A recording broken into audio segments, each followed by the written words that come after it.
Hello and welcome to another episode of From the Beginning, here on Heavenward Thinking. Today we're continuing on in the book of Exodus. We're looking at Exodus chapter 21, so I'll read it and we'll get right into this week's challenge. These are the laws you are to set before them. If you buy a Hebrew servant, he is to serve you for 6 years, but in the 7th year he shall go free without paying anything. If he comes alone, he is to go free alone, but if he has a wife when he comes, she is to go with him. If his master gives him a wife and she bears him sons or daughters, the woman and her children shall belong to her master, and only the man shall go free. But if the servant declares, I love my master and my wife and children and do not want to go free, then his master must take him before the judges. He shall take him to the door or the doorpost and pierce his ear with an awl. Then he will be a servant for life. If a man sells his daughter as a servant, she is not to go free as male servants do. If she does not please the master who has selected her for himself, he must let her be redeemed. He has no right to sell her to foreigners because he has broken faith with her. If he selects her for his son, he must grant her the rights of a daughter. If he marries another woman, he must not deprive the first one of her food, clothing, and marital rights. If he does not provide her with these 3 things, she is to go free, without any payment of money. Anyone who strikes a person with a fatal blow is to be put to death. However, if it is not done intentionally, but God lets it happen, they are to flee to a place I will designate. But if anyone schemes and kills someone deliberately, that person is to be taken from my altar and put to death. Anyone who attacks their father or mother is to be put to death. Anyone who kidnaps someone is to be put to death, whether the victim has been sold or is still in the kidnapper's possession. Anyone who curses their father or mother is to be put to death. If people quarrel and one person hits another with a stone or with their fist, and the victim does not die but is confined to bed, the one who struck the blow will not be held liable if the other can get up and walk around outside with a staff. However, the guilty party must pay the injured person for any loss of time and see that the victim is completely healed. Anyone who beats their male or female slave with a rod must be punished if the slave dies as a direct result, but they are not to be punished if the slave recovers after a day or 2, since the slave is their property. If people are fighting and hit a pregnant woman and she gives birth prematurely, but there is no serious injury, the offender must be fined whatever the woman's husband demands and the court allows. But if there is serious injury, you are to take life for life, eye for eye, tooth for tooth, hand for hand, foot for foot, burn for burn, wound for wound, bruise for bruise. An owner who hits a male or female slave in the eye and destroys it must let the slave go free to compensate for the eye. And an owner who knocks out the tooth of a male or female slave must let the slave go free to compensate for the tooth. If a bull gores a man or woman to death, the bull is to be stoned to death, and its meat must not be eaten, but the owner of the bull will not be held responsible. If, however, the bull has had the habit of goring, and the owner has been warned but has not kept it penned up, and it kills a man or woman, the bull is to be stoned, and its owner also is to be put to death. However, if payment is demanded, the owner may redeem his life by the payment of whatever is demanded. This law also applies if the bull gores a son or daughter. If the bull gores a male or female slave, the owner must pay 30 shekels of silver to the master of the slave, and the bull is to be stoned to death. If anyone uncovers a pit or digs one and fails to cover it, and an ox or donkey falls into it, the one who opened the pit must pay the owner for the loss, and take the dead animal in exchange. If anyone's bull injures someone else's bull and it dies, the 2 parties are to sell the live one and divide both the money and the dead animal equally. However, if it was known that the bull had the habit of goring, yet the owner did not keep it penned up, the owner must pay animal for animal and take the dead animal in exchange. As we look at this chapter, it's a long chapter, lots of rules and regulations. It can be one that we probably often just skip, but I think we can see some things in this chapter. The first one being all these different commands in this chapter specifically deal with our relationship with each other. So the Israelites were given these instructions, these commands. This is how they were supposed to live in community as they were going to get ready to go into the promised land eventually. They were supposed to be different. We've talked about that a lot on this show. They were called to be very, very different, to be an example for the other nations, to point people to the Lord.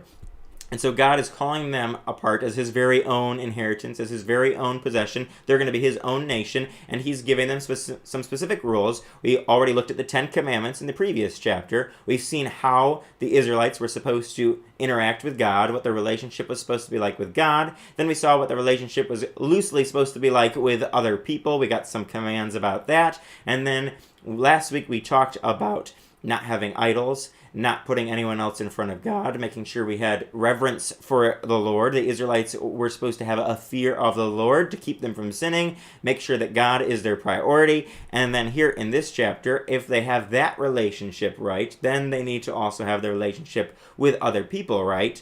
And this chapter, and others we're going to look at in the following weeks, are going to deal with this very issue of how how were the Israelites supposed to interact with each other? And then from this, as we look through this, we can see how we should interact with people today. And again, we might not have a culture that has these same parameters where these same things are happening. We might not have a lot of people who have bulls escaping and goring their neighbors. We might not have things like that going on every day, but we certainly can see how we should have some justice in our communities, how we should make sure that we take care of people, that we don't abuse or mistreat people. We see tons of that in these verses.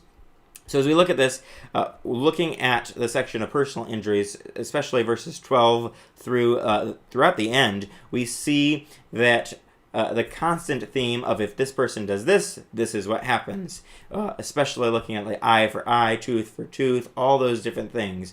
God is setting up the system of justice, of fairness here, and equality of this is what you are supposed to have, a fair society, a just society, where people follow rules because it guards people against doing terrible wrong things to one another, and chaos then ensues when that happens. We see that in the world around us today. When we see rules and regulations being completely ignored, we see the consequences of that, and we see culture just descend into chaos. We see that all throughout our world today, where we don't treat people well, where we don't have systems of proper justice, where it is applied properly regardless of who's involved in it. When we don't have that, evil happens, evil abounds, and it just corrupts all of society. And so when we want to know, how do we get a better society? How do we get a more fair or more just or more equal society? And that's a question that so many of us have. So many people you come into contact on a daily basis who know nothing of Christianity, they probably have that same question. And you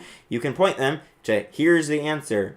In the Bible, we're told, how should society act? What are some simple rules? What are some simple laws that guard us against just mistreating people, guard us against just doing whatever we want, and then chaos and it just erupts everywhere? We can see, here's some ways to order our society, and it all comes down to these principles. First, going back to last week's chapter, we got to have a relationship right with God. In order for us to be different, we have to take care of our hearts. Our hearts have to be in the right place. They have to be wanting to follow God. They have to be in a different place than our sin nature. We have to have a bigger end game than just this world. And then when we have that right relationship with God, we have to look at, how do we have a relationship with other people? We can look at all kinds of problems in our personal lives, in our society, and it boils down to this simple fact of we don't treat people well. We don't love people well. We don't take care of people well, and we don't live fairly or justly. We don't walk in justice on a daily basis. At least so many of us fall into that temptation on a daily basis to not live justly, to not live in a right relationship with other people. And yet when I look at these verses, it's very serious. God takes it very, very seriously how we treat people. If someone attacks another person, if someone kills another person, what was the command here in this section? They were to be put to death. Obviously, God takes that very, very seriously. If someone was beating their slave and they died, they were to be put to death. They were supposed to have consequences, very serious consequences for their sin. Again, not just looking at this section for how do we interact with each other, that obviously is the point of the section, what we should be getting from this, but also in this section we can see the severity of sin. Sin is super, super serious. God takes it super, super seriously. We see that all throughout Scripture, but here, right after we get the 10 Commandments, and now we're getting some more commands here, we're seeing a little bit more of that.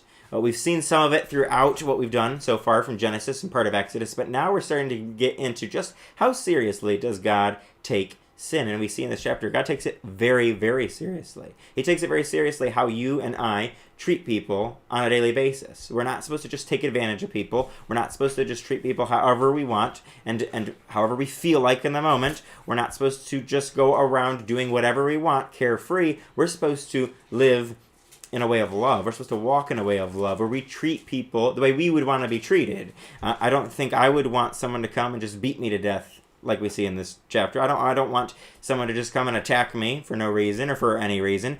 I wouldn't want to do that to someone else then. If I don't want it done to me, why would I do it to someone else? And ultimately we see so many examples in this section of how to just treat people well and how to not treat people poorly. We just want to avoid those temptations. And it's easy for us to fall into temptation to treat people poorly because someone we don't like or someone we want to take advantage of in a moment, it's easy for us to treat them poorly. And yet this section shows us, and we're going to look at some other sections in the coming weeks, how we treat people is super important. How we treat people on a daily basis matters to God, and so it matters to us. And so I hope that when you look at this section, that you'll read through it, that you won't just skip over it when you're reading through the Bible, but that you'll look at this and see how I treat people matters. Maybe our culture doesn't look exactly like this, but I can see things in this section that show me that sin is serious in God's eyes. He wants me to treat people well, and so how can I